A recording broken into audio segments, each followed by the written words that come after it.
দেখুন আমি যেহেতু মিডিয়া অঙ্গনে অনেক বছর কাজ করেছি, তো সেখানে একটা কথা প্রচলিত আছে যে চিত্রনায়ক শাকিব খানের পরে আর তেমন কোনো নায়ক তৈরি হয়নি। শাকিব খান কাউকে দাঁড়াতে দেয় না। এটা কি সত্য? এটা ডেফিনেটলি সত্য না। এটা শাকিব ভাইয়ের দোষ না। ইন্ডাস্ট্রিটা উনি একাই রান করছে, উনি একাই হোল্ড করছে।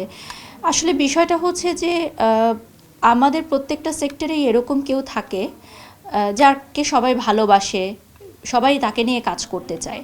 আবার দেখা যাবে কয়েক বছর পর আরও একজন চলে আসবেন ওনার জায়গায়, যাকে নিয়ে সবাই কাজ করতে চাইবে। তো সেটাই আর কি, যে আমাকে নিয়ে যদি কেউ কাজ করতে চায় বা আমাকে যদি সবাই ভালোবাসে, সেটা আমার দোষ না, সেটা আমার অর্জন।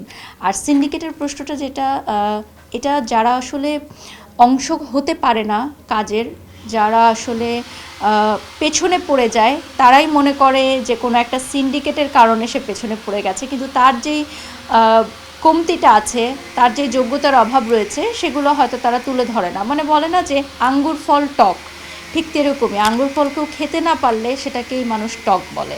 আমি বলবো যে নিজের কাজে মনোযোগী হলে, সততা এবং পরিশ্রমের সাথে কাজ করলে সিন্ডিকেট, লবিং, পলিটিক্স এগুলো কোনোই কাজ করবে না। যার যখন যাকে লাগবে সে তাকে নিয়েই কাজ করবে।